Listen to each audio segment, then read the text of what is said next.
Hello everyone and welcome back to the class. आज की class में हम लोग डिस्कस करने वाले हैं कैपेसिटर्स के बारे में। तो देखते हैं क्या होते हैं हमारे capacitor. Capacitor are devices that store large amount of energy in the form of electric field. They can act as a instantaneous source of energy for very short interval of time. तो जो हमारे capacitor होते हैं वो store करते हैं large amount of energy in the form of electric field. तो large amount of energy को स्टोर करेंगे इलेक्ट्रिक फील्ड के फॉर्म में। They can act as a instantaneous source of energy for very short interval of time. और ये capacitor क्या करते हैं, जब इस एनर्जी की रिक्वायरमेंट है तो शॉर्ट इंटरवल ऑफ टाइम में ये एनर्जी रिलीज भी कर देते हैं। करेक्ट। तो ये एक इंस्टेंटेनियस सोर्स ऑफ एनर्जी की तरह एक्ट करते हैं। तो ये चीज हमें ध्यान रखनी है। करेक्ट। अब ये कैपेसिटर दिखाई कैसे देते हैं, तो फिजिकली कुछ इस तरीके से ये अपेयर होते हैं। आप जैसे कोई भी इलेक्ट्रॉनिक डिवाइसेस ओपन करोगे, जैसे लैपटॉप हो गया, टैब हो गया, मोबाइल फोन हो गया, टीवी हो गई, मोस्ट ऑफ हर अप्लायंसेस में कैपेसिटर देखने को मिल जाते हैं हमें। करेक्ट। और ये कुछ इस तरीके से दिखते हैं। यहाँ पर इसके ऊपर वोल्टेज भी लिखा हुआ है कि इसे कितने वोल्टेज के साथ में कनेक्ट किया जा सकता है। फिर इसका कैपेसिटेंस भी लिखा हुआ है 1200 माइक्रोफेरेड। ये जो माइक्रोफेरेड आपको दिख रही है ये इसकी यूनिट है। तो कैपेसिटेंस के बारे में भी हम लोग डिस्कस करेंगे। करेक्ट। यूनिट के बारे में भी डिस्कस करेंगे। इस कैपेसिटर में दो यहाँ पर हमें एंड भी दिखाई दे रहे हैं। करेक्ट। तो इस एंड को हम लोग, इस वायर को हम लोग बैटरी के पॉजिटिव टर्मिनल से कनेक्ट कर देंगे और इसे नेगेटिव से। तो जैसे ही कनेक्ट करेंगे वैसे ही कैपेसिटर चार्ज हो जाएगा। ऑलराइट। और दोबारा से जब इन्हें कनेक्ट करेंगे हम लोग, दोनों टर्मिनल को, दोनों एंड को अगर हम कनेक्ट करते हैं तो ये डिस्चार्ज भी हो जाएगा। तो बैटरी से कनेक्ट करने पर चार्ज होगा तुरंत ही, और तुरंत ही ये डिस्चार्ज भी हो जाएगा। तो ये भी हमें समझ में आ गया ये दिखाई कैसे देते हैं। करेक्ट। अब देखते हैं हम लोग ये यूज कहाँ कहाँ हो रहे हैं हमारे। तो यूजेस के बारे में हम वैसे ऑलरेडी डिस्कस कर चुके हैं कि ये हमारे जो इलेक्ट्रॉनिक अप्लायंसेस हो गए, लैपटॉप हो गया, और उसके बाद में टैबलेट हो गया, मोबाइल फोन हो गया, एंड देन टीवी हो गई, यहाँ पर सभी जगह यूज होते हैं। उसके अलावा जैसे हम लोग कैमरे की बात करते हैं, कैमरे में फ्लैश लाइट होती है। ये आपने देखी होगी, कैमरे में फ्लैश लाइट होती है। जैसे हम क्लिक करते हैं कैमरे में, करेक्ट, क्लिक करेंगे वैसे ही फ्लैश लाइट ऑन होगी और पिक्चर कैप्चर हो जाएगी। तो कुछ इंस्टेंस के लिए हमें इस लाइट को ऑन करना होता है। करेक्ट। तो इसके लिए उस टाइम पे बहुत सारी एनर्जी की रिक्वायरमेंट होती है, और ये जो एनर्जी है, जो शॉर्ट इंटरवल टाइम में बहुत ह्यूज एनर्जी चाहिए, ये एनर्जी प्रोवाइड कौन कर रहा है? ये एनर्जी प्रोवाइड कर रहा है कैपेसिटर। तो हम कैमरे में भी कैपेसिटर का यूज करते हैं। उसके अलावा अगर हम लोग बात करें फैन की, तो फैन में भी यहाँ पर एक कैपेसिटर यूज होता है। करेक्ट। और ये कुछ इस तरीके का दिखता है, सिलेंड्रिकल शेप में होता है। आप कभी घर पे आपके फैन होगा तो आप देख सकते हो, जब आप इसे ओपन करोगे यहाँ से तो आपको इस टाइप का एक कैपेसिटर दिख जाएगा। इस कैपेसिटर का काम क्या है? जब हम फैन को स्टार्ट करते हैं, स्विच ऑन करते हैं, तो फैन को बहुत ह्यूज एनर्जी की रिक्वायरमेंट होती है। ठीक है। तो बहुत ह्यूज एनर्जी चाहिए उसको। तो स्टार्टिंग में बहुत ह्यूज एनर्जी की रिक्वायरमेंट होती है, और ये बहुत सारी energy short interval of time के लिए जो चाहिए इस फैन को, वो कैपेसिटर प्रोवाइड करता है।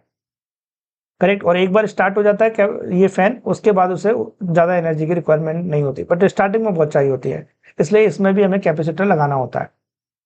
ऐसी मोटर है, मोटर में भी कैपेसिटर यूज होता है, इसे हम लोग कंडेंसर भी बोलते हैं। ऑलराइट। और ये कुछ इस तरीके का दिखाई देगा आपको, ये मोटर में भी यूज होगा। आपका जो कूलर है, कूलर में भी आपको दिख जाएंगे इस टाइप के कंडेंसर। करेक्ट। कंडेंसर या कैपेसिटर कुछ भी बोल सकते हो आप। तो आपको ये समझ में आया कि कैपेसिटर कहाँ कहाँ पर यूज होता है। करेक्ट। और यहाँ पर हमें यूज करना क्यों जरूरत है, ये भी हमें समझ में आया। अब हम लोग बात करते हैं कि अगर हमें एक गुड कैपेसिटर चाहिए तो वो किस तरीके का होना चाहिए, उसमें क्या प्रॉपर्टी होना चाहिए। So good capacitor store energy in the confined region. जो गुड कैपेसिटर होता है वो एनर्जी को कन्फाइंड रीजन में स्टोर करता है। करेक्ट। कन्फाइंड रीजन में एनर्जी को स्टोर करता है, मतलब कम जगह में ज्यादा एनर्जी स्टोर कर लेता है। अगर ऐसा कोई कैपेसिटर कर पा रहा है तो वो एक गुड कैपेसिटर होगा। करेक्ट। तो अगर मुझे कैपेसिटर बनाना है तो मैं कोई भी दो कंडक्टर लूं और उन दो कंडक्टर को कुछ डिस्टेंस पर रख दूं, तो मेरा कैपेसिटर बनकर तैयार हो जाएगा। दो कंडक्टर लो आप किसी भी शेप में और उन्हें कुछ डिस्टेंस पर रख दो, कैपेसिटर बनकर तैयार हो गया। बट वो गुड कैपेसिटर है या नहीं है, ये हमें देखना होगा। करेक्ट। तो अगर मैं इसकी बात करूं तो फील्ड लाइन जो होती है वो परपेंडिकुलर टू द सरफेस होंगी। मान लो इस पर पॉजिटिव है और इस पर नेगेटिव है, करेक्ट। तो field line perpendicular to the surface होंगी। तो ये जो फील्ड लाइंस होंगी, एक फील्ड लाइन ऐसे भी जा रही होगी, एक ऐसे चली जाएगी और एक ऐसे जाएगी, और कुछ फील्ड लाइंस जो होंगी वो वेस्ट हो रही हैं, आप देख रहे हो, स्टोर ही नहीं हो रही। तो ये एक गुड कैपेसिटर नहीं होगा, क्योंकि यहां पर सारी की सारी एनर्जी स्टोर नहीं हो रही है कन्फाइंड रीजन में। यहां पर ये कुछ एनर्जी जो है वो इन्फिनाइट तक जा रही है, करेक्ट। इस अगर मैं इसकी जगह पर दो पैरेलल प्लेट ले लूं तो क्या होगा? जैसे आपने पैरेलल प्लेट कैपेसिटर के बारे में सुना होगा, आपको पढ़ना भी है, ये सिलेबस का पार्ट है, पैरेलल प्लेट कैपेसिटर। तो दो पैरेलल प्लेट ली, एक पॉजिटिव और एक पे नेगेटिव चार्ज है। अब इसमें जो इलेक्ट्रिक फील्ड लाइंस होंगी कुछ इस तरीके से होंगी, परपेंडिकुलर टू द सरफेस। इसमें आप देख रहे हो जो फील्ड लाइंस हैं वो बिटवीन दिस टू सरफेसेस हैं, और कोई भी फील्ड लाइन वेस्ट नहीं हो रही। तो पूरी की पूरी एनर्जी इन दोनों प्लेटों के बीच में स्टोर्ड है। तो ये एक गुड कैपेसिटर होगा, करेक्ट।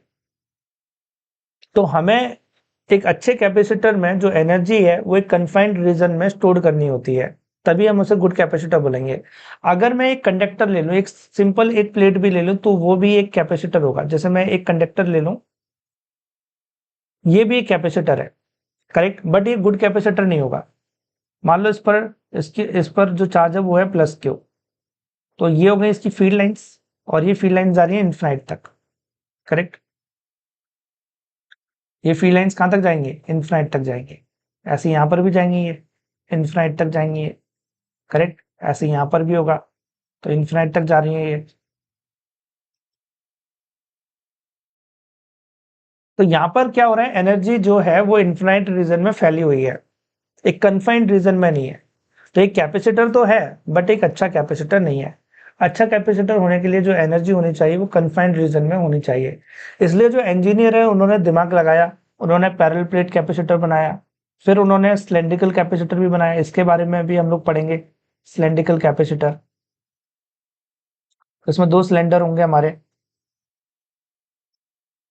एक सिलेंडर पर पॉजिटिव और दूसरे सिलेंडर पर हम लोग नेगेटिव चार्ज रखेंगे।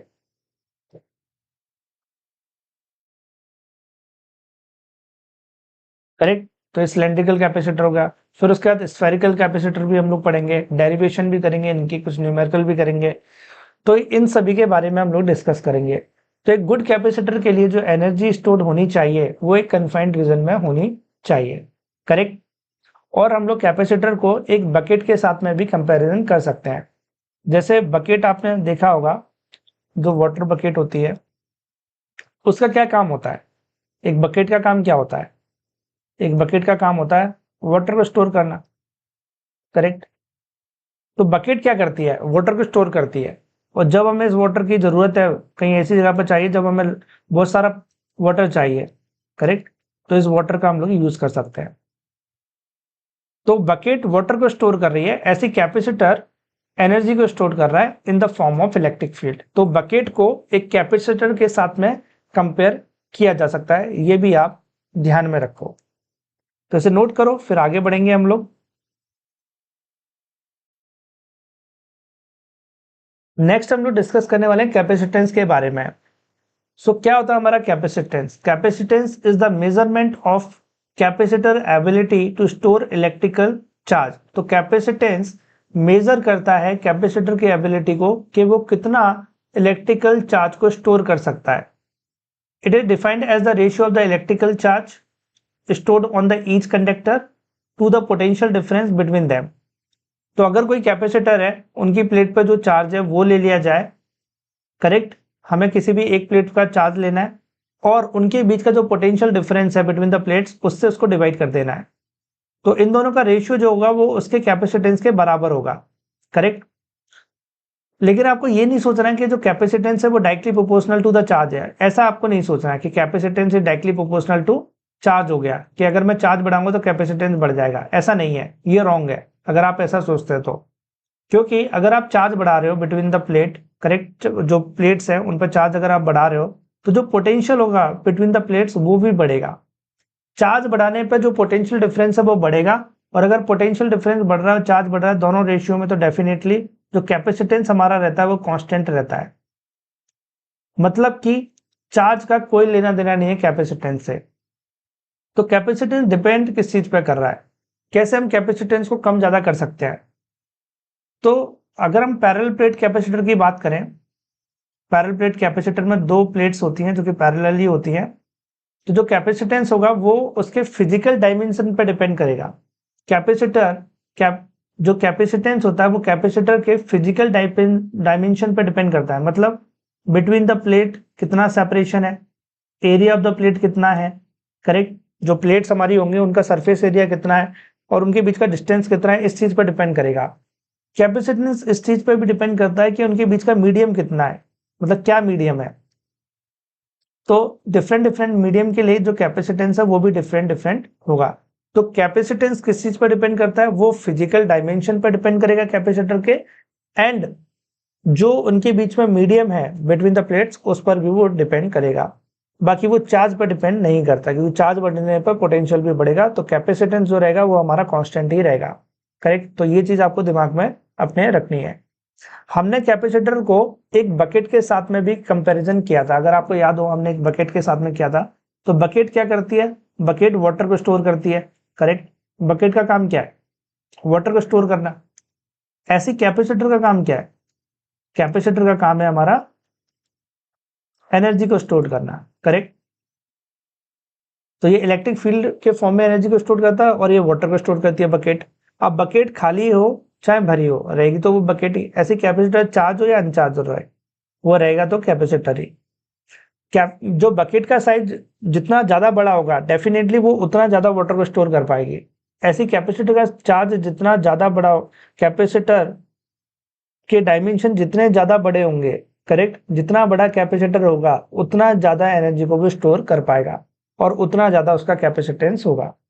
तो कैपेसिटेंस हमारा फिजिकल डायमेंशन पे डिपेंड करेगा और बिटवीन द प्लेट क्या मटेरियल है उस पर भी डिपेंड करेगा, क्या मीडियम है उस पर डिपेंड करेगा। करेक्ट, तो आप कैपेसिटर को एक बकेट के साथ में कंपैरिजन कर सकते हैं। करेक्ट, जैसे बकेट का साइज बढ़ने पर उसकी स्टोरिंग कैपेसिटी बढ़ जाती है, ऐसे ही कैपेसिटर के डायमेंशन बड़े होने पर उसकी कैपेसिटी बढ़ जाएगी, उसका कैपेसिटेंस बढ़ जाएगा।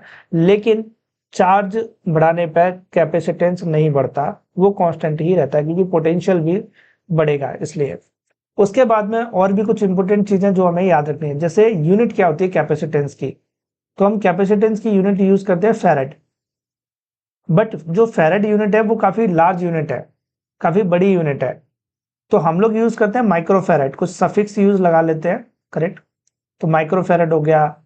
करेक्ट, और पिकोफैरेड भी आप यूज करोगे।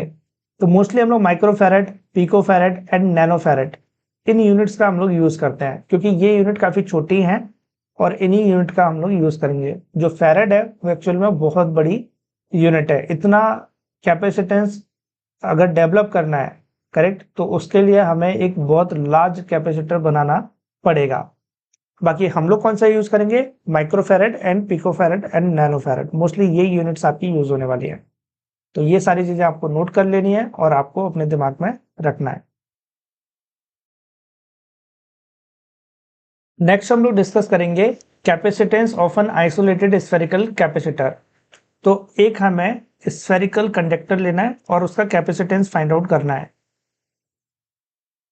तो ये हमारे पास स्फेरिकल कंडक्टर हो गया और ये आइसोलेटेड है। लेट्स सपोज इसकी रेडियस है कैपिटल आर और इस पर टोटल चार्ज हमने दिया है क्यू। करेक्ट, तो अगर मैं पोटेंशियल लिखूं तो वो पोटेंशियल क्या होगा, के क्यू बाय आर। करेक्ट, अगर मैं इस कंडक्टर की सरफेस पर पोटेंशियल लिखूं तो के क्यू बाय आर होगा, ये तो हमें ऑलरेडी मालूम है। अब मुझे कैपेसिटेंस फाइंड आउट करना है। तो याद करो capacitance is the ratio is what, it is the Q by V. तो चार्ज तो क्यू है और पोटेंशियल अभी अभी हमने निकाला के क्यू बाय आर। अब क्यू से क्यू कैंसिल आउट हो जाएगा तो सी इक्वल टू हमें मिल रहा है आर बाय के। और के यहाँ पर है क्या, एक्चुअली में के है कूलम कांस्टेंट और कूलम कांस्टेंट की वैल्यू क्या होती है 1/4 पाई एप्सिलॉन नॉट। तो ये वैल्यू आप रखोगे तो आपको कैपेसिटेंस फाइनली क्या मिलेगा 4 pi epsilon naught into R. Correct, ये मिलेगा आपको कैपेसिटेंस। तो एक आइसोलेटेड स्फेरिकल कैपेसिटर का कैपेसिटेंस होता है 4 पाई एप्सिलॉन नॉट आर। ये आपको फॉर्मूला याद रखना है, इसको नोट कर लो। Let's see next slide everyone. Common voltage and redistribution of charges. तो यहां पर हम लोग क्या करने वाले हैं, सबसे पहले दो कंडक्टर ले लेते हैं, दो कंडक्टर लेते हैं।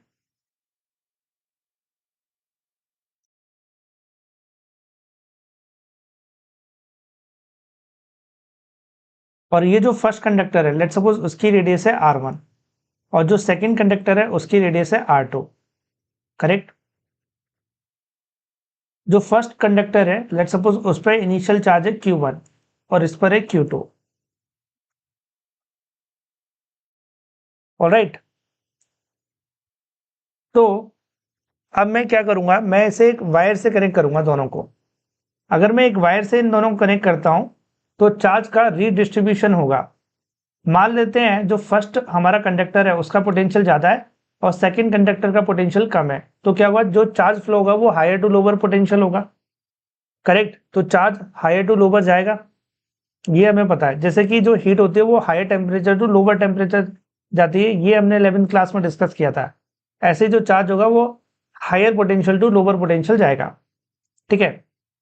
तो हमें फाइंड आउट करना है कि जो फाइनल चार्ज होगा वो क्या होगा, क्योंकि चार्ज का रीडिस्ट्रीब्यूशन हो रहा है, तो फाइनल चार्ज हमें बताना है। सो ये मुझे निकालना है। तो चार्ज फ्लो कब तक होता रहेगा, चार्ज का फ्लो होगा हायर टू लोअर, और चार्ज कब तक फ्लो होता रहेगा, जब तक दोनों के पोटेंशियल सेम ना हो जाए, दोनों कंडक्टर के सेम ना हो जाए तब तक फ्लो होता रहेगा। तो मुझे कॉमन वोल्टेज भी निकालना है और मुझे फाइनल चार्जेस भी बताने हैं, करेक्ट। जो रीडिस्ट्रीब्यूशन होगा उसके बाद जो फाइनल चार्जेस हैं वो क्या होंगे, ये दोनों चीजें निकालनी है। तो अगर मैं इनिशियल चार्ज की बात करूं, इनिशियल टोटल चार्ज की बात करूं, तो Q equal to Q1 plus Q2 होगा, करेक्ट। और रीडिस्ट्रीब्यूशन चार्जेस हुआ तो लेट्स सपोज इस पे हो गया Q1 डैश और इस पे हो जाएगा Q2 डैश। वाई से कनेक्ट किया तो रीडिस्ट्रीब्यूट हुए और तब तक होते रहेंगे जब तक वोल्टेज सेम ना हो जाए। तो इस पे हो जाएगा Q1 डैश और इस पे हो जाएगा Q2 डैश। तो यहाँ पे लिखेंगे Q equal to Q1 dash plus Q2 dash, correct. अब इन दोनों इक्वेशन को आप इक्वेट कर सकते हो। तो यहाँ से हमें एक इक्वेशन मिल रही है Q1 plus Q2 equal to Q1 dash plus Q2 dash, ये इक्वेशन हमें मिल रही है। अब हमें पता है Q इक्वल टू CV भी होता है। Q1 क्या है, charge present on the first capacitor ही तो है, तो कैपेसिटेंस C1 और potential initially let's suppose V1 है, तो Q1 इक्वल टू CV1 लिख सकते हैं। और Q2 क्या लिखेंगे, C2V2। Q1 डैश क्या लिख सकते हैं, अब जब रीडिस्ट्रीब्यूशन चार्ज हो गया है तो जो पोटेंशियल है वो तो दोनों के सेम हो जाएंगे, करेक्ट। तो दोनों के पोटेंशियल सेम हो जाएंगे, तो दोनों के लिए मैं V भी लगा दूंगा। तो Q1 डैश लिखूंगा तो क्या लिख सकता हूँ, C1V, और Q2 डैश लिख सकता हूँ C2V। ये समझ में आ रहा है आपको कि V क्यों लिया है Q1 डैश और Q2 डैश को लिखने की, क्योंकि वोल्टेज सेम हो चुके हैं इसलिए। तो यहाँ से मुझे कॉमन वोल्टेज मिल गया। तो एक चीज तो मुझे मिल गई कि कॉमन वोल्टेज मेरा होगा C1V1 plus C2V2 divided by C1 plus C2। तो अगर दो कैपेसिटर लिए जाएं और उन्हें वायर से कनेक्ट कर दिया जाए तो उनका जो कॉमन वोल्टेज होगा कनेक्ट करने के बाद में, वो इस फॉर्मूले से आप फाइंड आउट कर सकते हो। तो एक फॉर्मूला तो आपको ये मिल चुका है। दूसरा, अब हमें फाइंड आउट करना है कि फाइनल चार्जेस क्या होंगे 1 और 2 पर। तो मुझे एक रिलेशन कहां से मिलेगी, अब दोनों के वोल्टेज सेम हो चुके हैं, करेक्ट। 1 और 2 का पोटेंशियल है वो सेम हो चुका है। तो V1 में क्या लिख सकता हूँ, K चार्ज है उसके ऊपर Q1 डैश, जब पोटेंशियल सेम होगा तब चार्ज Q1 डैश है ना कि Q1, और रेडियस इसकी R1। और V2 को आप क्या लिख सकते हो, K Q2 dash by R2। अब K से K कैंसिल आउट हो जाएगा, तो यहां पर आपको इक्वेशन मिल रही है K1 dash by R1 equal to Q2 dash by R2। एक इक्वेशन आपको ये मिल गई, करेक्ट। तो आपके पास में ये रिजल्ट भी है, आपके पास में ये रिजल्ट भी है। अब इन रिजल्ट का आपको यूज करना है और सिंप्लीफाई करना है। जब आप इन दोनों रिजल्ट को यूज करोगे और सिंप्लीफाई करोगे तो आपको फाइनली ये रिजल्ट मिलेंगे। तो हमें इन रिजल्ट्स को याद रखना है। डेरिवेशन अगर आप करना चाहते हो तो आप इस तरीके से कर सकते हैं, दोनों इक्वेशन को सिंप्लीफाई करने के बाद में ये रिजल्ट आपको मिल जाएंगे, करेक्ट। तो जो फाइनल चार्ज होगा फर्स्ट स्क्वायर पे होगा Q R1 bye R1 plus R2, correct. आप इसको ऐसे भी याद रख सकते हो, जब मैं फर्स्ट स्क्वायर पे फाइनल चार्ज लिख रहा हूं तो टोटल चार्ज लिख रहा हूँ, ये क्यू क्या है, क्यू है हमारा टोटल चार्ज, और R1 लिख रहा हूँ ऊपर उसकी जो रेडियस है, और डिवाइड में लिख रहा हूँ R1 प्लस R2, करेक्ट, दोनों की रेडियस का समेशन कर रहा हूँ। जब मैं Q2 डैश लिख रहा हूँ, सेकंड वाले पे फाइनल चार्ज लिख रहा हूँ, तो टोटल चार्ज लिख रहा हूँ और उसकी रेडियस से मल्टीप्लाई कर रहा हूँ और divided by R1 plus R2 कर रहा हूँ। तो सिर्फ चेंजेस क्या है, चेंजेस सिर्फ ये है कि Q1 डैश लिख रहे हैं तो यहाँ पर R1 आ रहा है, और Q2 डैश लिख रहे हैं तो R2 आ रहा है, बाकी की सारी चीजें सेम है। तो आप इस तरीके से इस फॉर्मूले को याद रख सकते हो, क्योंकि ये इंपॉर्टेंट है हमारे लिए। इसको नोट कर लो, फिर एक क्वेश्चन भी देखेंगे इसके ऊपर। Let's see one question everyone on the basis of this concept. Two metal sphere of radii 2 cm and 3 cm are given a charges 2 into 10 raised to minus 2 coulomb and 3 into 10 raised to minus 2 coulomb. If they are connected by a conducting wire, the final charge on the big sphere is what? तो इस question में हमें final charge बड़े sphere पर चाहिए कि कितना होना चाहिए।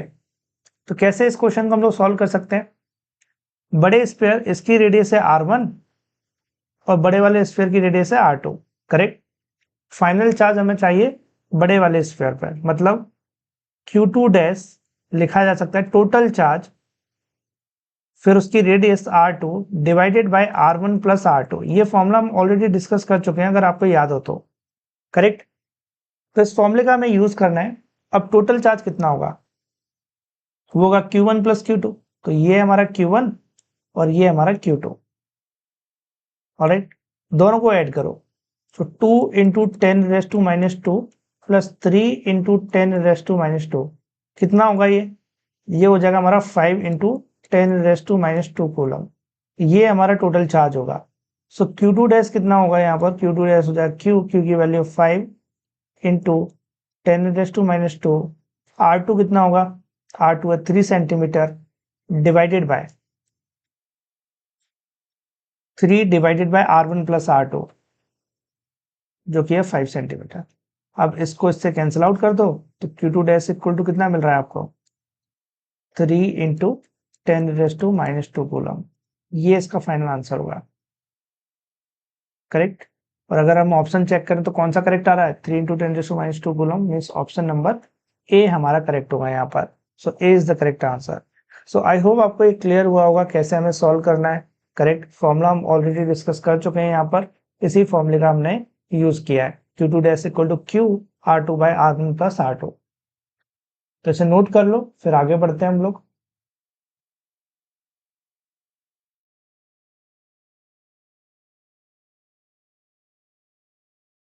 Let's see next question everyone. 10 raised to 6 small water drops, each of capacitance C, joined to form one large spherical drop. The capacitance of the bigger drop is what? तो इस question में क्या हो रहा है, हमारे पास में 10 raised to 6 स्मॉल ड्रॉप्स हैं और हमें इन सभी ड्रॉप्स को कंबाइन करना है और एक बिग ड्रॉप में कन्वर्ट करना है, करेक्ट। मान लेते हैं ये जो बिग ड्रॉप है उसकी रेडियस है कैपिटल R और ये जो स्मॉल ड्रॉप है उसकी रेडियस है स्मॉल r। अगर मैं कैपेसिटेंस लिखूं स्मॉल ड्रॉप का तो वो क्या लिख सकते हैं, 4 पाई एप्सिलॉन नॉट r। ये होगी मेरी इक्वेशन नंबर 1, करेक्ट। मुझे कैपेसिटेंस फाइंड आउट करना है बिगर ड्रॉप का, तो मैं लिख देता हूँ C dash is equal to 4 pi epsilon naught capital R। तो अगर मुझे रेडियस पता चल जाए बिगर ड्रॉप की तो मैं इजिली इस क्वेश्चन को सॉल्व कर लूंगा, और इसको निकालना भी बहुत आसान है। रेडियस आप निकाल सकते हो, रिलेशन जो स्मॉलर ड्रॉप है और बिगर ड्रॉप है इनके बीच में जो रेडियस का रिलेशन है इजिली फाइंड आउट कर सकते हैं। कैसे कर सकते हैं, अगर मैं एक स्मॉल ड्रॉप का वॉल्यूम लिखूं तो क्या होगा, 4/3 पाई आर क्यू, और ये कितनी है टोटल 10⁻⁶। तो टोटल वॉल्यूम कितना हो जाएगा इन 10⁻⁶ ड्रॉप्स का, वो होगा इतना। और आफ्टर द मर्जिंग ये वॉल्यूम बिगर ड्रॉप के वॉल्यूम के बराबर होना चाहिए, तो इसे 4/3 पाई आर क्यू के इक्वल किया जा सकता है। अब 4/3 पाई से 4/3 पाई कैंसिल आउट हो जाएगा और इसे सिंप्लीफाई करेंगे तो ये आ जाएगा 100R इक्वल टू R, ये हमें मिलेगा। दोनों साइड क्यूब ले लो तो आपको ये मिल जाएगा। तो आपको रिलेशन मिल गई स्मॉल r और कैपिटल R के बीच में। आप इसको इधर पुट कर दो, C dash is equal to 4 pi epsilon naught, और जो कैपिटल R है वो है हमारे पास में 100R। तो फाइनली मुझे C डैश इक्वल टू क्या मिलेगा, 4 pi epsilon not, small r की वैल्यू तो C है तो मुझे 100C मिल जाएगा, और यही मेरा फाइनल आंसर होगा यहाँ पर। तो फाइनली जो मुझे आंसर मिल रहा है वो 100 मिल रहा है, मतलब करेक्ट आंसर होगा ऑप्शन सी। तो आई होप आपको ये क्लियर हुआ होगा कैसे इस क्वेश्चन को हमें सॉल्व करना है, इसको नोट कर लो। Let's see next question. Two metal spheres, one of radius r and other of radius 2r, both have same surface charge density sigma. If they are brought in contact and separated, then the new surface charge density on each of the sphere are respectively. तो यहाँ पर हमारे पास में दो sphere है, एक दोनों की सरफेस चार्ज डेंसिटी सेम है, सिग्मा सिग्मा है यहाँ पर। एक की रेडियस है 2r और बड़े वाले स्फीयर की रेडियस है 2r। दोनों को हमें कॉन्टेक्ट में लेके आना है और सेपरेट करना है। जैसे हम सेपरेट करेंगे तो हमें ये बताना है कि सरफेस चार्ज डेंसिटी अब जो न्यू होगी वो क्या होगी, ये हमें निकालना है। तो देखते हैं इस क्वेश्चन को हम कैसे सॉल्व कर सकते हैं। एक न्यू पेज ले लेते हैं। देखो, सबसे पहले मैं क्या करता हूं, चार्ज निकालता हूं फर्स्ट वाले स्फीयर पे कितना है, तो उसे लिखता हूं Q1 equal to surface charge density into surface area, जो कि है 4 पाई r स्क्वायर। फिर सेकंड वाले पे निकालता हूं Q2 इक्वल टू सिग्मा 4 पाई और इसकी रेडियस है 2r, तो 2r का स्क्वायर कर दो। करेक्ट। तो Q2 कितना आ जाएगा आपके पास में, 2 का स्क्वायर करो 4, तो 16 सिग्मा पाई r स्क्वायर, ये मिल जाएगा आपको। तो टोटल चार्ज क्या होगा, टोटल चार्ज होगा इन दोनों का summation 4 sigma pi r square and 16 sigma pi r square, दोनों को ऐड करोगे तो 20 सिग्मा पाई r स्क्वायर आपको मिलेगा। ऑलराइट, तो ये टोटल चार्ज है। हमें चार्ज डेंसिटी फाइंड आउट करनी है, तो मुझे फॉर्मूला ऑलरेडी मालूम है, करेक्ट, कि आफ्टर द सेपरेशन जो चार्ज होगा, फाइनल चार्ज होगा फर्स्ट और सेकंड स्फीयर पे, वो क्या होगा हम ऑलरेडी डिस्कस कर चुके हैं। तो Q1 डैश इक्वल टू आप लिख सकते हो, Q1 dash is equal to total charge फिर radius R1 divided by R1 plus R2। Correct, तो हम इस चीज को ऑलरेडी डिस्कस कर चुके हैं। सो हमारे पास R1 R2 दोनों चीजें हैं, R1 रेडियस है फर्स्ट स्फीयर की, R2 है रेडियस सेकंड स्फीयर की। तो Q1 डैश क्या लिख सकता हूं मैं, Q1 डैश होगा, Q की वैल्यू है 20 sigma pi r square, R1 है R1 है R, R2 है 2R, तो ये हो जाएगा 3R। दोनों को ऐड करेंगे, R से R कैंसिल आउट, तो ये 20/3 सिग्मा पाई r स्क्वायर आएगा। करेक्ट, तो मैं इसको लिख लेता हूं यहाँ पर 20/3 सिग्मा पाई r स्क्वायर, ये हमें मिलेगा। ओके, अब Q2 डैश भी निकाल लेते हैं। Q2 डैश क्या होगा,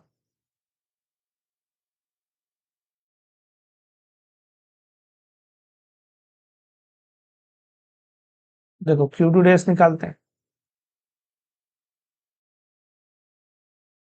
Q2 डैश क्या लिख सकते हैं हम लोग, total charge R2 divided by R1 plus R2। So Q2 dash equal to total charge कितना लिख सकते हैं हम लोग, 20 sigma pi r square, R2 की वैल्यू हमारे पास में 2r, सो 2r बाय 3r। ये क्लियर हो रहा है, r से r को कैंसिल आउट कर दो। सो Q2 डैश कितना आ गया, Q2 डैश आ जाएगा 20 डिवाइड बाई 3 और ऊपर 2 है तो 40 लिख लेता हूँ मैं से, 40 sigma pi r square divided by 3। ये Q2 डैश की वैल्यू आ गई। Q1 डैश भी आ गया, Q2 डैश भी आ गया। अब क्या करना है मुझे, अब मुझे बतानी है सरफेस चार्ज डेंसिटी। तो मैं सिग्मा 1 निकालता हूँ, जो फर्स्ट वाला स्फीयर है उस पर सरफेस चार्ज डेंसिटी सिग्मा 1, उसे मैं लिख सकता हूँ Q1 डैश डिवाइडेड बाय उसका सरफेस एरिया, जो कि है 4 पाई r स्क्वायर। तो सिग्मा 1 इक्वल टू हमें मिल जाएगा, Q1 की वैल्यू है हमारे पास में, ये देखो Q1 डैश की वैल्यू हमें ऑलरेडी पता है 20/3 है, तो 20/3 करेंगे,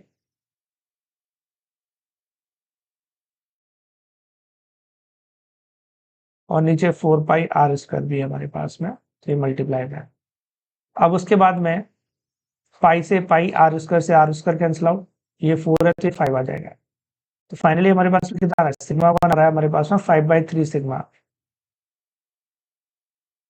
करेक्ट, तो जो फर्स्ट स्क्वायर है आफ्टर द सेपरेशन, जो उस पर सरफेस चार्ज डेंसिटी होगी वो 5 सिग्मा बाई 3 होगी। अगर आप ऑप्शन देखोगे तो करेक्ट ऑप्शन कौन सा होना चाहिए, sigma 1 equal to 5 sigma by 3, मतलब हमारा ऑप्शन नंबर 4 करेक्ट हो रहा है यहाँ पर। करेक्ट, इसमें सिग्मा 1 5 सिग्मा बाय 3 है तो 6 है, तो ये तो रॉन्ग हो गया। इसमें 2 है 5 सिग्मा बाय 2, ये भी रॉन्ग। इसमें 5 सिग्मा बाय 2 है, ये भी रॉन्ग। तो यही हमारा करेक्ट होगा।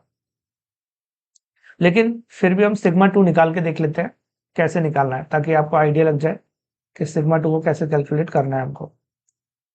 तो देखो सिग्मा 2 और निकालना है हमको, वो निकाल लेते हैं। तो सिग्मा 2 इक्वल टू मैं क्या लिख सकता हूँ, Q2 dash divided by surface area 4 पाई, और जो बड़ा वाला स्फीयर है उसकी रेडियस कितनी है, 2r है, तो 2r का स्क्वायर कर देंगे।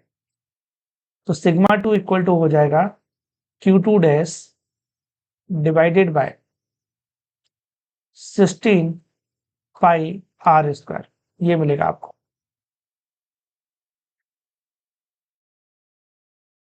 अब Q2 डैश की वैल्यू देखते हैं, Q2 डैश की वैल्यू कितनी है हमारे पास में, वो रख लेते हैं 40 sigma pi r square by 3, 40 sigma pi r square by 3, और ये है 16 पाई r square. Correct, pi square cancel out हो जाएगा। उसके बाद में 16 है, तो 4 से करेंगे तो 10 आएगा, और ये करेंगे तो 4 आएगा। फिर उसे करो तो ये 5 आएगा और ये 2 आ जाएगा। तो फाइनली सिग्मा 2 इक्वल टू कितना आ रहा है आपके पास में, 5 सिग्मा बाई 6। करेक्ट, तो ये मिल रहा है आपको। तो देखो दोनों वैल्यू आपको मिल चुकी हैं। तो करेक्ट आंसर कौन सा है, ऑप्शन नंबर 4। तो आई होप आपको क्लियर हुआ होगा, इसे नोट कर लो, फिर आगे बढ़ते हैं। नेक्स्ट हम लोग डिस्कस करेंगे टाइप्स ऑफ कैपेसिटर्स के बारे में। तो हम लोग यहाँ पर total 3 types of capacitor discuss करेंगे। सबसे पहले देखेंगे parallel plate capacitor, then spherical and then cylindrical capacitor. So सबसे पहले हम लोग देखने वाले हैं पैरेलल प्लेट कैपेसिटर। इसका कैपेसिटेंस क्या होगा, तो फॉर्मूला होता है A epsilon naught by D. यहाँ पर जो ए आपको दिख रहा है, ए क्या है यहाँ पर, सरफेस एरिया इस प्लेट का। करेक्ट, ये जो प्लेट्स है इस प्लेट का एरिया है ये। और डी क्या है यहाँ पर, डी है सेपरेशन बिटवीन द प्लेट, इन दोनों प्लेट है उनके बीच का सेपरेशन है डी। तो कैपेसिटेंस होता है A epsilon naught by D. अब देखते हैं हम इसे निकाल कैसे सकते हैं, ये कैपेसिटेंस हम लोग कैसे निकाल सकते हैं, तो देखते हैं। तो सबसे पहले हम लोग 2 पैरेलल प्लेट ले लेते हैं। हम पैरेलल प्लेट का कैपेसिटेंस फाइंड आउट कर रहे हैं। करेक्ट, कैपेसिटेंस क्या होता है ये ऑलरेडी हमें मालूम है। तो ये हमने 2 पैरेलल प्लेट ली, एक प्लेट पे मैंने +Q चार्ज रखा और दूसरी पर -Q चार्ज है। करेक्ट, तो जैसे ही हम ऐसा करेंगे तो इनके बीच में इलेक्ट्रिक फील्ड डेवलप हो जाएगा, और लेट्स सपोज जो सेपरेशन बिटवीन द प्लेट है वो है डी। तो अगर मैं इलेक्ट्रिक फील्ड फाइंड आउट करूं, net electric field between this plates, तो वो कितना होना चाहिए, आप सोच के देखो। नेट इलेक्ट्रिक फील्ड कितना हुआ, एक प्लेट की वजह से sigma bye 2 epsilon naught. Correct, और दूसरी प्लेट की वजह से भी सिग्मा बाय 2 एप्सिलॉन नॉट। तो जो नेट इलेक्ट्रिक फील्ड होगा बिटवीन दिस 2 प्लेट, वो कितना होगा, सिग्मा बाय एप्सिलॉन नॉट। ये क्लियर हो रहा है। तो सबसे पहले आपको क्या करना है, सबसे पहले आपको इलेक्ट्रिक फील्ड कैलकुलेट करना है बिटवीन द प्लेट। चार्ज, उसे चार्ज कर लो कैपेसिटर को, फिर इलेक्ट्रिक फील्ड कैलकुलेट करो। फिर स्टेप 2 में आपको क्या करना है, देखो स्टेप 2 में आप क्या करोगे, एक बार आपको इलेक्ट्रिक फील्ड मिल गया, अब उसके बाद आप क्या करो, देखो अब क्या करोगे आप, अब आप पोटेंशियल डिफरेंस कैलकुलेट करो कि between the plates potential difference कितना है। तो V इक्वल टू, हमने एक ईडी फॉर्मूला पढ़ा हुआ है, V equal to ED, minus भी आता है। माइनस साइन ये बताता है कि हम अगर इलेक्ट्रिक फील्ड की डायरेक्शन में जाएंगे तो पोटेंशियल डिक्रीज होगा। ठीक है, तो हमें तो मैग्नीट्यूड से मतलब है, तो V इक्वल टू ईडी हमने लिख लिया, where D is what, it is the separation between the plate. तो इससे मुझे पोटेंशियल भी मिल गया। ठीक है, V इक्वल टू ईडी करके, और E की वैल्यू मुझे पता है। ये जो प्लेट है इसका सरफेस एरिया कितना है, ए है। ठीक है, दोनों प्लेट का ए हम लोग ले रहे हैं। ऑल राइट, अब उसके बाद में स्टेप 3, हमें पता है कैपेसिटर के लिए Q इक्वल टू सी भी लिख सकते हैं हम लोग, और C equal to Q by V होता है, ये भी हमें पता है। करेक्ट, ये हमें डेफिनेशन से मिला था, Q C equal to Q by V. अब V की वैल्यू मुझे मालूम है, तो V की वैल्यू कितनी है मेरे पास में, ED, और E भी मुझे पता है। E कितना है, E है sigma bye epsilon not, epsilon not को ऊपर लेके जाओ और ये डी आ गया। मुझे सिग्मा भी मालूम है, सिग्मा क्या है, चार्ज डेंसिटी होती है, और चार्ज डेंसिटी को मैं क्या लिख सकता हूँ, charge per unit area, correct. तो C equal to Q epsilon naught, और सिग्मा को लिखा जा सकता है charge per unit area into D. अब Q से Q को कैंसिल आउट करो, तो फाइनली कैपेसिटेंस इक्वल टू हमें मिलेगा A epsilon naught by D. तो ये हमारा कैपेसिटेंस होगा, तो कैपेसिटेंस मिलेगा A epsilon naught by D, correct. तो एक पैरेलल प्लेट कैपेसिटर का जो कैपेसिटेंस है वो A epsilon naught by D मिल रहा है हमको, और यहाँ पर सिग्मा क्या है, सरफेस चार्ज डेंसिटी, जो कि होगी charge present on the plate और उसका सरफेस एरिया, करेक्ट। ये वैल्यू भी हमने यहाँ पर यूज करी है। तो आई होप आपको समझ में आया होगा कि कैसे हमें कैपेसिटेंस फाइंड आउट करना है। तो सबसे पहले हमने क्या किया, चार्ज पुट किया, फिर उसके बाद इलेक्ट्रिक फील्ड फाइंड आउट करा, फिर उसके बाद हमने पोटेंशियल फाइंड आउट किया बिटवीन द प्लेट, फिर हमने Q equal to C V वाले फॉर्मूला यूज करके C equal to Q by V किया, और V की वैल्यू यहाँ पर पुट कर दी, और E की वैल्यू पुट कर दी, और सिंप्लीफाई किया, और सिंप्लीफाई करने के बाद में कैपेसिटेंस हमारा आ जाएगा। ये मेथड हमारी हम लोग स्फेरिकल कैपेसिटर के लिए भी अप्लाई करेंगे, करेक्ट, और सिलेंड्रिकल कैपेसिटर का भी कैपेसिटेंस जब फाइंड आउट करेंगे वहां पर भी ये मेथड हम लोग यूज करेंगे। वहां पर भी हम इलेक्ट्रिक फील्ड देखेंगे, फिर पोटेंशियल डिफरेंस देखेंगे, फिर हम लोग C equal to Q by formula use करके सिंप्लीफाई करके कैपेसिटेंस फाइंड आउट करेंगे। तो इसे नोट कर लो। Let's see one question on the basis of this concept. A parallel plate air capacitor is charged to the potential difference of V volt. After disconnecting the charging battery, the distance between the plates of the capacitor is increased using an insulating handle. As a result, the potential difference between the plates, क्या होगा, potential difference between the plate decrease होगी, become zero, does not change, increases. तो question बहुत ही easy है, आपको एक capacitor लेना है, दो पैरेलल प्लेट ले लेते हैं, correct. So a parallel plate air capacitor is charge to the potential difference V तक उसे चार्ज करना है। आफ्टर डिस्कनेक्टिंग द बैटरी, उसे बैटरी से डिस्कनेक्ट कर देना है चार्ज होने के बाद में।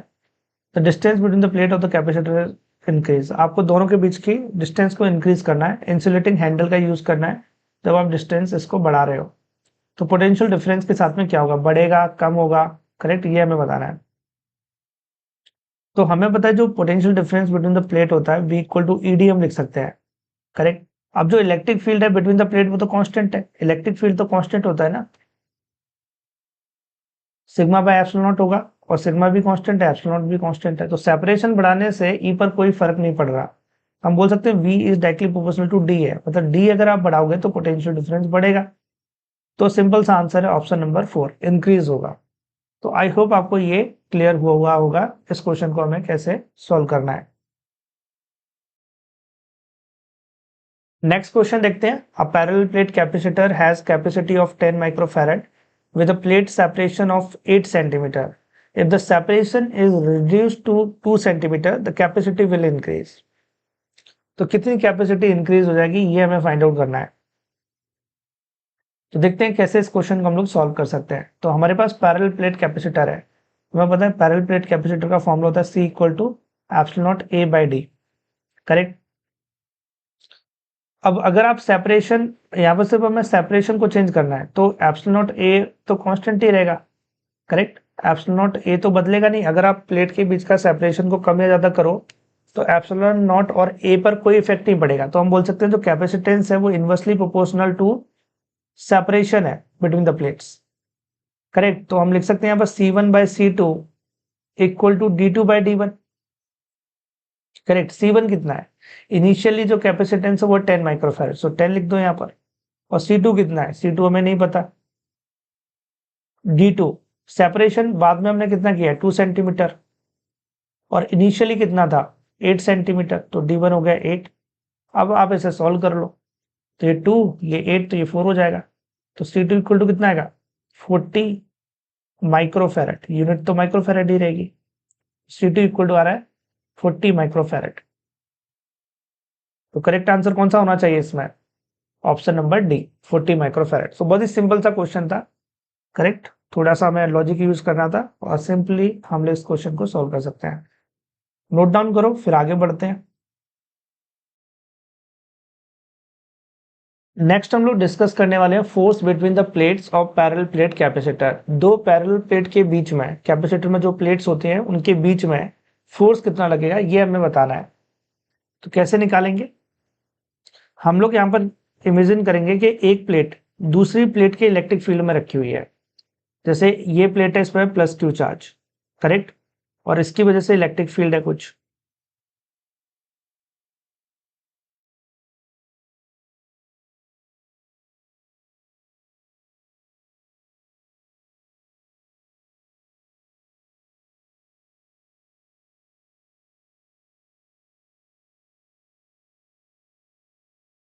तो ये है इलेक्ट्रिक फील्ड एक प्लेट की वजह से,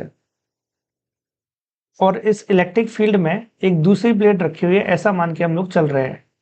तो अगर इलेक्ट्रिक फील्ड में कोई दूसरी प्लेट रखी होगी तो डेफिनेटली उस प्लेट पर फोर्स लगेगा, इलेक्ट्रोस्टैटिक फोर्स लगेगा, करेक्ट, और इस पर माइनस क्यू चार्ज। तो दूसरी जो प्लेट है उस पर इलेक्ट्रोस्टैटिक फोर्स लगेगा। तो ये पहली प्लेट है और ये दूसरी प्लेट है। So force on second plate due to first, F21 हो गया। तो ये होगा हमारा charge present on the second plate और इलेक्ट्रिक फील्ड क्रिएट हुआ है फर्स्ट प्लेट की वजह से वो। अब इलेक्ट्रिक फील्ड कितना होगा? एक प्लेट कितना इलेक्ट्रिक फील्ड क्रिएट करती है? सिग्मा बाय 2 एप्सिलॉन नॉट, ये तो हमें पता है, करेक्ट। तो सिग्मा बाय 2 एप्सिलॉन नॉट हो गया।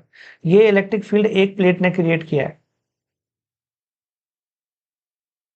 अब सिग्मा चार्ज डेंसिटी है, करेक्ट, और सिग्मा की वैल्यू होती है हमें पता है Q बाय ए। ए यहां पर क्या है? एरिया ऑफ द प्लेट, इस प्लेट का एरिया। Q यहां पर चार्ज है तो ये हो जाएगा क्यू स्क्वायर, सिग्मा की वैल्यू रखें तो Q square by 2a epsilon naught. तो जो फोर्स लग रहा है हमारा सेकंड प्लेट पर फर्स्ट की वजह से वो Q square by 2 epsilon not लग रहा है, करेक्ट। अब उसके बाद में अगर मुझे ये फाइंड आउट करना है कि हमें ये तो पता चल गया सेकंड प्लेट फर्स्ट पे कितना लगा रही है, अब मुझे निकालना है कि फर्स्ट प्लेट सेकंड पे कितना लगाएगी। तो जो फर्स्ट प्लेट सेकंड पे लगाएगी और सेकंड प्लेट फर्स्ट पे लगाएगी वो दोनों इक्वल होगा। न्यूटन्स थर्ड लॉ के अकॉर्डिंग एक्शन रिएक्शन पेयर होंगे, हमेशा फोर्स पेयर्स में लगते हैं, करेक्ट। तो ये दोनों क्या होंगे? एक्शन रिएक्शन पेयर होंगे। जितना फोर्स फर्स्ट सेकंड पे लगा रही है उतना सेकंड फर्स्ट पर भी लगाएगी according to Newton third law. ये दोनों एक्शन रिएक्शन पेयर होंगे, बस दोनों की डायरेक्शन अपोजिट होगी बट मैग्नीट्यूड सेम रहेगा। तो अगर मैं मैग्नीट्यूड लिखूं इसका तो ये F12 के बराबर होगा, क्लियर है, और डायरेक्शन अपोजिट होगी तो F21 equal to minus F12 होगा। Direction opposite but magnitude is same, correct. तो इस पर कहां लग रहा होगा? इस डायरेक्शन में फोर्स लग रहा होगा और इस पर कहां लगेगा? इस डायरेक्शन में लगेगा। तो ये डायरेक्शन किसके? F21 की, और ये डायरेक्शन किसके? F12 के। क्लियर है? इसको नोट करो। Let's read one question on the basis of this concept. A parallel plate air capacitor has capacity C, distance of separation between the plate is D, and the potential difference V is applied between the plates. Force of attraction between the plates of the parallel plate air capacitor. तो हमें between the plates force of attraction find out करना है, correct. तो formula already हमें पता है, अभी अभी हमने डिस्कस किया था क्या हमें फोर्स मिलता है बिटवीन द प्लेट्स, करेक्ट, उसी का हमें यूज करना है। तो अभी अभी हमने देखा था जो फोर्स मिलेगा वो Q square by 2 epsilon not होगा। बट अगर आप ऑप्शन में ध्यान दो तो Q square by 2 epsilon naught तो दिया ही नहीं है। तो आपको क्या करना पड़ेगा? इसे क्यू को चेंज करना होगा। तो देखते हैं इस क्वेश्चन को हम कैसे सॉल्व कर सकते हैं। तो हमें पता है फोर्स लगेगा Q square by 2a epsilon naught, correct. अब जो क्यू की वैल्यू होती है वो क्या होती है? Q equal to C V होता है। तो आप क्यू की जगह पर रखोगे सी बी, तो सी स्क्वायर वी स्क्वायर। इसके बाद में ये है 2a एप्सिलॉन नॉट। अब अगर आप डिनोमिनेटर में ध्यान दो तो ए और एप्सिलॉन नॉट है नहीं है, करेक्ट। तो मैं क्या करता हूँ? डी से मल्टीप्लाई करता हूँ, डी से डिवाइड कर देता हूँ। अब A epsilon naught by D बन जाएगा सी, कैपेसिटेंस। तो हमें मिलेगा C square V square divided by 2cd। अब एक सी से एक सी चला जाएगा तो बचेगा सी वी स्क्वायर बाय 2d। तो फोर्स आ रहा है C V square bye 2d। अब अगर आप ऑप्शन चेक करो तो कौन सा करेक्ट आ रहा है, C V square by 2d, means option C correct होगा हमारा, सी वी स्क्वायर बाई 2d। तो इस तरीके से आपको इस क्वेश्चन को सॉल्व करना है, इसको नोट करो। नेक्स्ट हम लोग डिस्कस करने वाले हैं energy stored inside a parallel plate capacitor. ये जो पैरेलल प्लेट कैपेसिटर है, इसके बीच में जो energy stored in the form of electric field वो कितनी है, ये हमें कैलकुलेट करना है। सो कैसे हम लोग फाइंड आउट करेंगे, देखते हैं। सबसे पहले हम लोग एक प्लेट इमेजिन करेंगे और इस प्लेट पर जो चार्ज है वो है प्लस क्यू, और इस प्लेट को हम लोग मान लेते हैं कि फिक्स्ड है ये, और इसके बाजू में एक दूसरी प्लेट रखी हुई है, और ये जो प्लेट है सेकंड वाली बहुत ही क्लोज है इसके, करेक्ट, काफी क्लोज है। बट इस चीज का ध्यान रखना है कि ये दोनों एक दूसरे को टच ना कर रही हो, काफी क्लोज है लेकिन टच नहीं करेंगी, तो बहुत ही क्लोज रखी है दोनों प्लेट। अब हमें क्या करना है, इन दोनों प्लेट को सेपरेट करना है, तो हम लोग एक एक्सटर्नल एजेंट हायर करेंगे, करेक्ट, और उसको इन दोनों प्लेट को सेपरेट करने के लिए बोलेंगे, करेक्ट। तो जब इन दोनों प्लेट को सेपरेट करनी होंगी, तो ये जो एक्सटर्नल एजेंट है इसे कुछ वर्क करना पड़ेगा। अब ये जो एक्सटर्नल एजेंट वर्क करेगा वही एनर्जी के फॉर्म में स्टोर हो जाएगा, वही पोटेंशियल एनर्जी के फॉर्म में स्टोर होगा, करेक्ट। लेकिन इस चीज का हमें ध्यान रखना है कि यहाँ पर जो सेपरेशन हो रहा है वो काफी धीमे हो, ताकि वेलोसिटी चेंज ना हो, करेक्ट। मतलब जो भी वर्क किया जाए वो पूरा का पूरा पोटेंशियल एनर्जी में कन्वर्ट हो, कोई काइनेटिक एनर्जी ना आ जाए यहाँ पर, क्योंकि हम पोटेंशियल एनर्जी में इंटरेस्टेड है यहाँ पर। तो इस चीज का भी ध्यान रखना है, ये जो सेपरेशन है काफी स्लो होना चाहिए, करेक्ट, ताकि वेलोसिटी जो है वो कांस्टेंट रहे, ठीक है। ये हमें क्लियर है। तो जो work done by the external agent होगा, अब इस एक्सटर्नल एजेंट को इसे डी डिस्टेंस तक लेके जाना है, करेक्ट, तो इसे डी तक लेके जाना है। तो डी तक ले जाने के लिए कुछ वर्क करना पड़ेगा, तो फोर्स लग रहा है इस डायरेक्शन में, ये फोर्स की डायरेक्शन है, तो work done by the external agent कितना होगा, फोर्स जो एक्सटर्नल एजेंट ने लगाया वो इनटू उसकी डायरेक्शन में डिस्प्लेसमेंट, करेक्ट। वर्क का बेसिक फॉर्मूला क्या होता है, force into displacement of point of application in the direction of force. तो फोर्स लगा इस डायरेक्शन में और डिस्प्लेसमेंट भी इसी डायरेक्शन में हो रहा है, करेक्ट। तो फिर फोर्स लगा F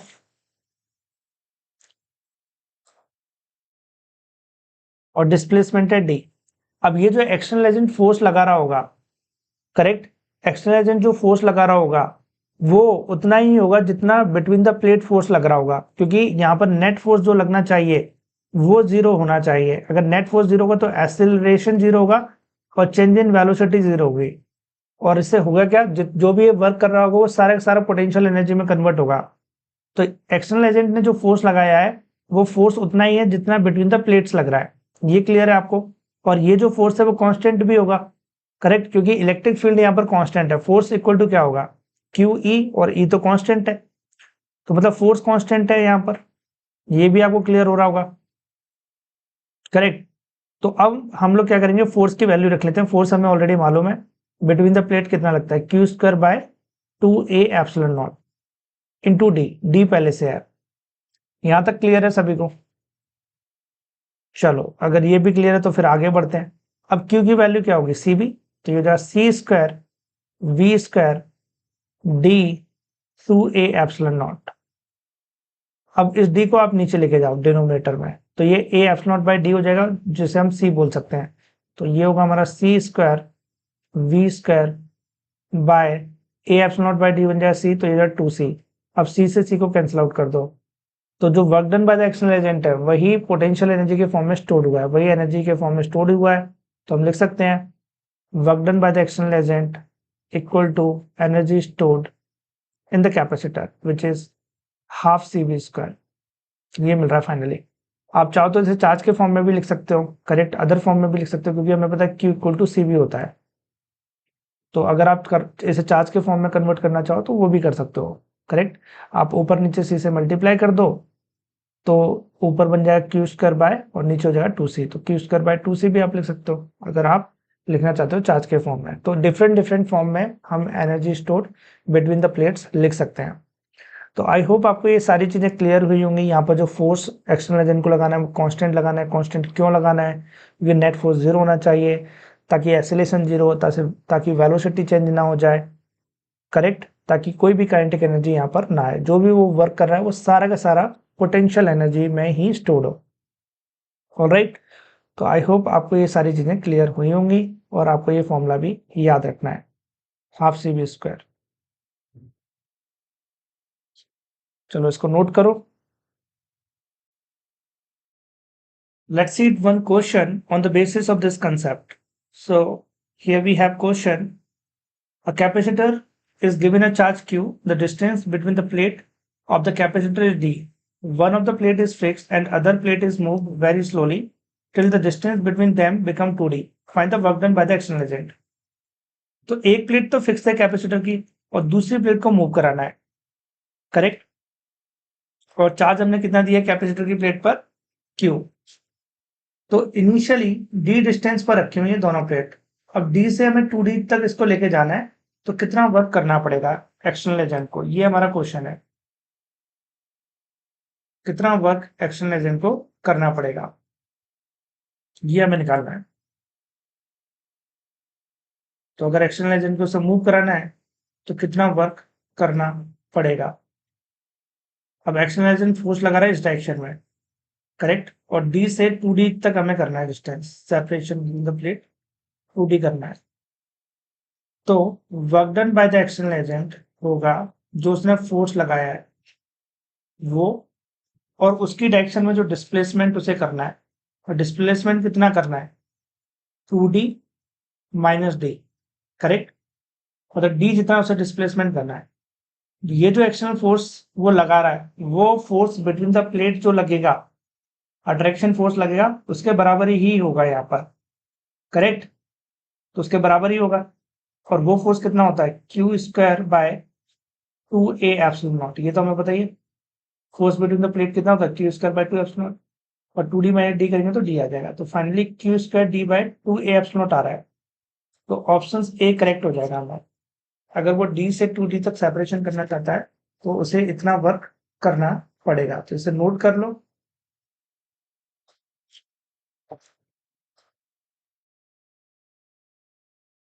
नाउ नेक्स्ट हम लोग डिस्कस करने वाले हैं energy density of parallel plate capacitor. तो ये जो पैरेलल प्लेट कैपेसिटर है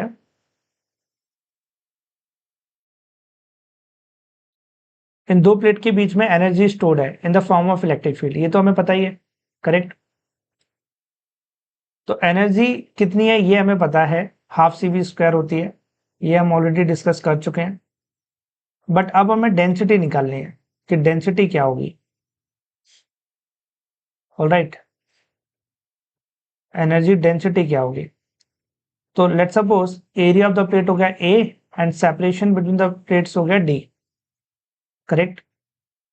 तो अगर मुझे एनर्जी डेंसिटी चाहिए तो मुझे क्या करना चाहिए, जो एनर्जी है बिटवीन द प्लेट्स वो, और जो वॉल्यूम है कैपेसिटर का उससे डिवाइड कर दो, तो एनर्जी डेंसिटी मुझे मिल जाएगी। अब एनर्जी बिटवीन द प्लेट्स कितनी है, हाफ सी बी स्क्वायर, ये हम ऑलरेडी निकाल चुके हैं।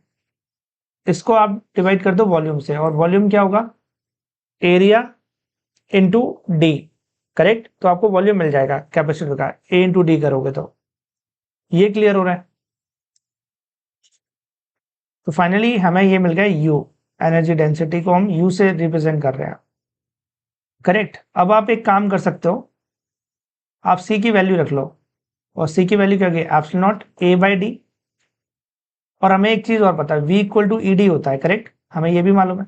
तो मैं इसको लिख सकता हूँ ई स्क्वायर डी स्क्वायर, मैंने v की वैल्यू रख दी ई डी, और स्क्वायर इसलिए ई स्क्वायर डी स्क्वायर हो जाएगा, और डिनोमिनेटर में ए डी, करेक्ट। अब ए से ए कैंसिल आउट हो जाएगा, और ये डी और ऊपर डी स्क्वायर, तो इससे ये कैंसिल आउट हो जाएगा।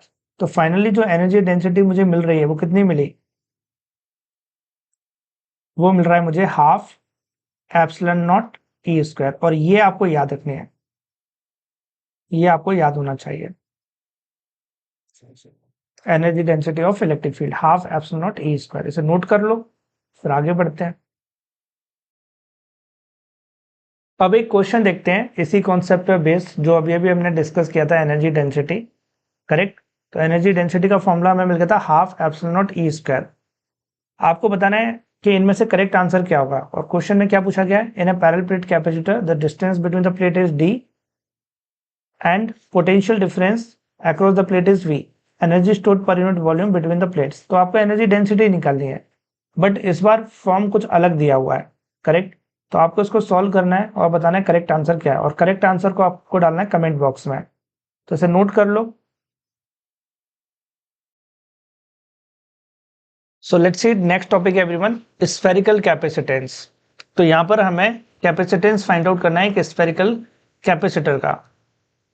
तो कैसे फाइंड आउट करेंगे और क्या मिलेगा, लेट्स सी इट एवरीवन। तो सबसे पहले मैं क्या करूंगा, पोटेंशियल डिफरेंस फाइंड आउट कर लेता हूं। करेक्ट। तो पोटेंशियल डिफरेंस फाइंड आउट करता हूं। ये है मेरा फर्स्ट स्फीयर और ये है सेकेंड। तो मैं यहां पर पोटेंशियल फाइंड आउट करूंगा और यहां पर फाइंड आउट करूंगा। तो V1 कितना होगा, करेक्ट।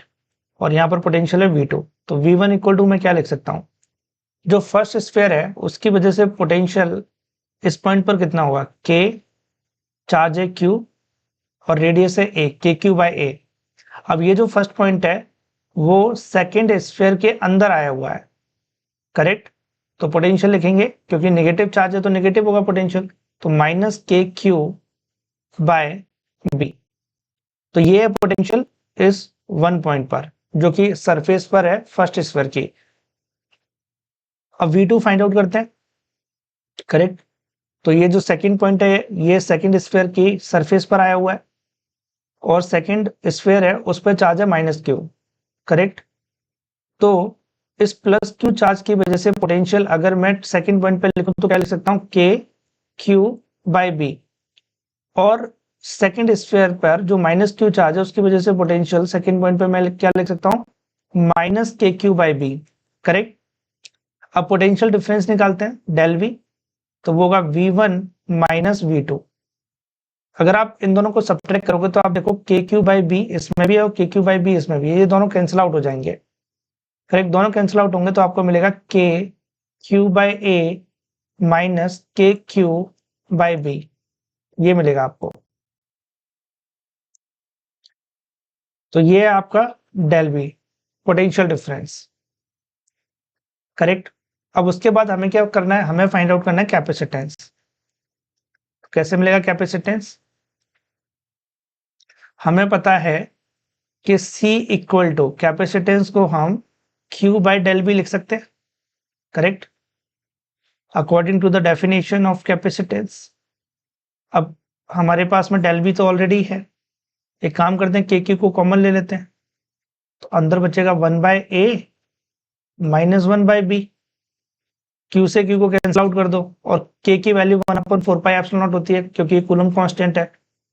और इसका एलसीएम ले लो 1 by A minus 1 by B का, तो क्या मिलेगा B माइनस A और डिनोमिनेटर में रहेगा AB।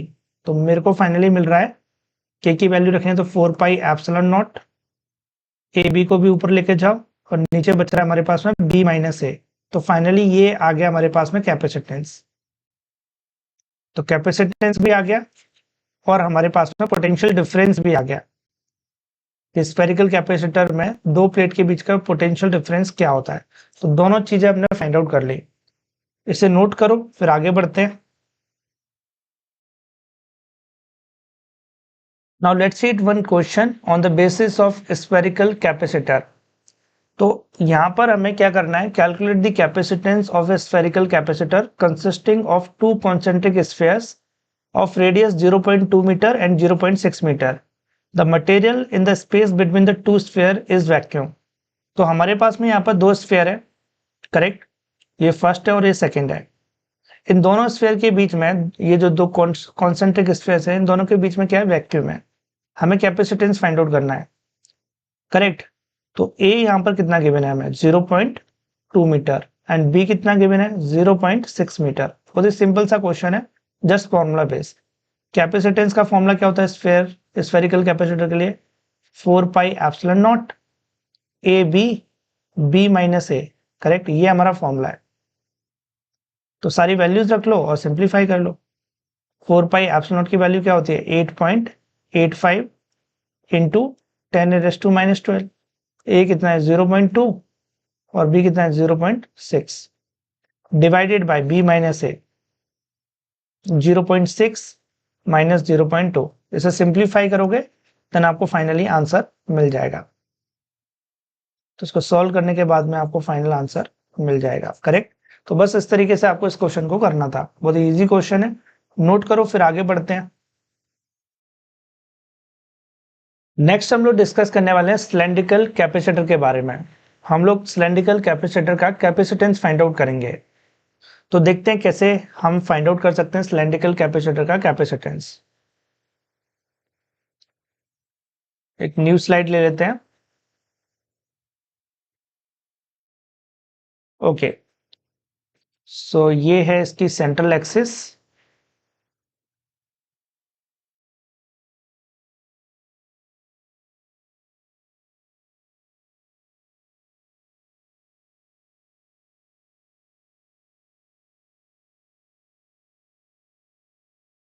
और इसकी रेडियस ले लेते हैं, जो इनर सिलेंडर है उसकी रेडियस है R1 और जो एक्सटर्नल सिलेंडर है उसकी रेडियस है R2। करेक्ट। इस पर चार्ज है प्लस क्यू और इस पर है माइनस क्यू। ठीक है, तो मैं क्या करता हूं, मुझे कैपेसिटेंस फाइंड आउट करना है। तो मुझे पता है capacitance is equal to Q by del V होता है। मतलब अगर मुझे पोटेंशियल डिफरेंस पता चल जाए इन दोनों सिलेंडर के बीच में, करेक्ट, ये जो सिलेंड्रिकल सरफेस है इनका पोटेंशियल डिफरेंस पता चल जाए तो मैं कैपेसिटेंस इजीली फाइंड आउट कर सकता हूँ। तो पोटेंशियल डिफरेंस फाइंड आउट करने के लिए मुझे इलेक्ट्रिक फील्ड भी चाहिए। करेक्ट, कि इन दोनों प्लेट के बीच में इलेक्ट्रिक फील्ड कितना है। सबसे पहले तो मुझे यही कैलकुलेट करना पड़ेगा इलेक्ट्रिक फील्ड कितना है। अब इलेक्ट्रिक फील्ड कैसे कैलकुलेट करेंगे, तो देखो इसके लिए हम लोग यूज कर सकते हैं गॉस लॉ को। करेक्ट, गॉस लॉ से इलेक्ट्रिक फील्ड हमने फाइंड आउट किया है फर्स्ट चैप्टर में, तो यहाँ पर भी कर सकते हैं। तो लेट सपोज मुझे पी पॉइंट पर चाहिए और ये पी पॉइंट मैंने लिया है between this first cylinder and second cylinder. तो यहाँ पर एक गॉसियन सिलेंडर मुझे इमेजिन करना पड़ेगा। तो एक गॉसियन सिलेंडर इमेजिन करते हैं।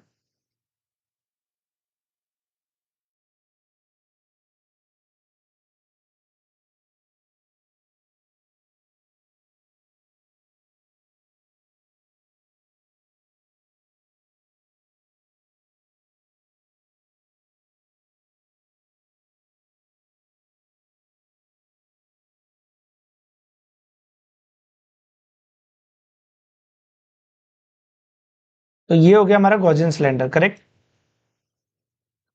सो गॉस लॉ अप्लाई करते हैं और गॉस लॉ क्या होता है, close integration E dot D S Q in by epsilon naught. Correct, Q in by epsilon naught. So what is the Q in value, Q in तो Q है, charge enclose inside the close surface, और वो तो Q है, plus Q दिख रहा है ना आपको, क्यू बाय एप्सिलॉन नॉट हो गया ये।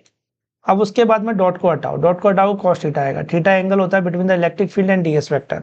तो इलेक्ट्रिक फील्ड कैसा जा रहा है, ऐसे जा रहा है। करेक्ट, और डीएस की भी डायरेक्शन ऐसी होगी क्योंकि सिलेंडर है ना, आप इमेजिन करो ऐसे जैसे बोतल है। करेक्ट, तो इलेक्ट्रिक फील्ड बाहर की तरफ है और डीएस की भी डायरेक्शन बाहर की तरफ है, दोनों सेम डायरेक्शन में। थीटा कितना होगा, 0 होगा। ओके, और थीटा 0 होगा तो कॉस 0 की वैल्यू 1 होती है। तो मतलब ये डॉट को आप इजिली हटा सकते हो क्योंकि इसकी वैल्यू 1 ही आ जाएगी। इलेक्ट्रिक फील्ड कांस्टेंट है, उसे बाहर ले लो, तो अंदर क्या बच गया, सिर्फ डीएस। और इंटीग्रेशन करोगे डीएस का, मतलब आपको सभी एलिमेंट को ऐड करना है जो भी इस कर्व पाथ पे प्रेजेंट है, क्योंकि जो भी फ्लक्स पास कर रहा है वो सारा का सारा फ्लक्स सिर्फ कर्व पाथ से ही पास करेगा। यहां से और यहां से कोई भी पास नहीं करने वाला। करेक्ट, क्योंकि यहां से जो फील्ड लाइंस होंगी वो पैरेलल टू द सरफेस जा रही हैं, तो फ्लक्स 0 होगा, तो कर्व से ही पास हो रहा है। करेक्ट, सो इसलिए हम लोग कर्व पाथ का ही एरिया लेंगे और ये कितना आएगा। अब मान लेते हैं ये जो सिलेंडर है उसकी लेंथ है एल, तो ये कितना मिलेगा आपको 2 pi R L equal to Q by epsilon naught. ये क्लियर हो रहा है। अब इलेक्ट्रिक फील्ड कितना मिलेगा आपको, इलेक्ट्रिक फील्ड मिल जाएगा Q by 2 pi R L epsilon naught, ये होगा इलेक्ट्रिक फील्ड। तो हमने आर डिस्टेंस पे फाइंड आउट किया, ये जो डिस्टेंस है वो कितनी आर है। तो आर डिस्टेंस पे जो इलेक्ट्रिक फील्ड मुझे मिला वो क्या मिला, Q by 2 pi R L epsilon naught. तो आप देख सकते हो जो आर है वो तो वेरी करेगी, डिस्टेंस का फंक्शन हो गया ना। तो यहाँ पर जो आर है वो वेरी करेगा, करेक्ट, मतलब डिस्टेंस के बदलने पे इलेक्ट्रिक फील्ड हमारा बदलेगा, मतलब वो वेरी कर रहा है, कांस्टेंट नहीं है। ये क्लियर है आपको? तो अगर मुझे पोटेंशियल डिफरेंस फाइंड आउट करना है तो मैं डायरेक्टली फाइंड आउट नहीं कर सकता, मतलब मैं V इक्वल टू ED नहीं लिख सकता, इलेक्ट्रिक फील्ड कांस्टेंट ही नहीं है यहाँ पर। तो अब मुझे क्या करना पड़ेगा, मुझे एक छोटे से रीजन के लिए फाइंड आउट करना चाहिए, करेक्ट। तो मैं क्या करता हूँ, एक न्यू स्लाइड ले लेता हूँ और अब हम लोग फाइंड आउट करेंगे पोटेंशियल डिफरेंस। तो मैं इन दोनों सिलेंडर के बीच में एक छोटा सा रीजन ले लेता हूँ, करेक्ट। ये इसकी एक्सेस हो गई।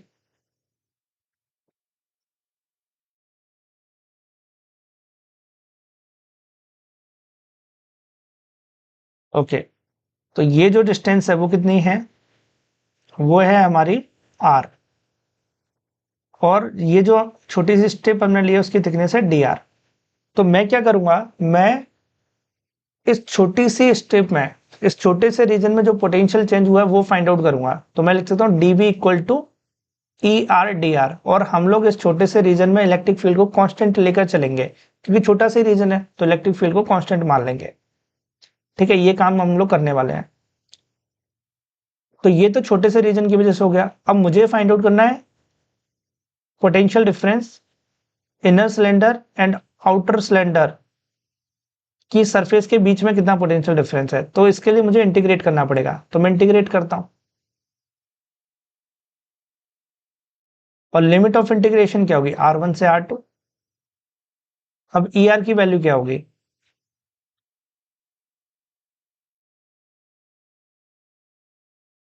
ER की वैल्यू क्या होगी, देखो ER की वैल्यू अभी अभी हमने निकाली थी, कहां गई, Q/2πr L epsilon not, 2πr L epsilon naught, correct. Small l था तो स्मॉल l ही ले लेते हैं। फिर उसके बाद में ये था dr, करेक्ट। R1 से R2 लिमिट रखो, अब इसे सिंप्लीफाई करो, तो dv का इंटीग्रेशन हो जाएगा डेल v, फिर इसमें Q/2π L एप्सिलॉन नॉट को बाहर लो, इंटीग्रेशन के अंदर होगा हमारे पास में 1/r dr, लिमिट होगी R1 से R2, करेक्ट। यहां तक हम लोग पहुंच चुके हैं। ठीक है, थोड़ा सा और काम करते हैं, डेल भी निकालते हैं।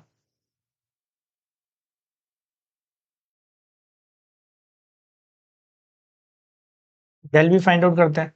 तो डेल भी इक्वल टू कितना मिल रहा है, अब इसे इंटीग्रेट करेंगे। 1/r का इंटीग्रेशन क्या होगा, लॉग r, लिमिट क्या थी R1 से R2, ये R2 है, ठीक है। तो Q/2π L epsilon not, 1/r का इंटीग्रेशन क्या होता है, लॉग r, और लिमिट रखेंगे तो log R2 minus log R1, correct. तो मैं इसे log R2/R1 भी लिख सकता हूं। आप याद करो log की property, log a minus log b होता है हमारा log a/b के बराबर, करेक्ट। तो log a minus log b को हम log a/b भी लिख सकते हैं। ये आपको याद होगी log की प्रॉपर्टी, वही हमने यहाँ पर लगाई। तो अब मुझे पोटेंशियल डिफरेंस मिल चुका है। अब मुझे पता है कैपेसिटेंस जो होता है according to the definition, it is the ratio of Q/del v। तो डेल बी कितना है यहाँ पर, डेल बी है हमारे पास में Q/2πl एप्सिलॉन नॉट, और ये है log R2/R1, करेक्ट। तो फाइनली क्या मिल रहा है, Q से Q को कैंसिल आउट कर दो, तो कैपेसिटेंस आपको मिलेगा finally 2πl 2πl epsilon not log R2/R1, ये फाइनली हमें मिलेगा कैपेसिटेंस। और ये फॉर्मूला आपको याद रखना है, करेक्ट।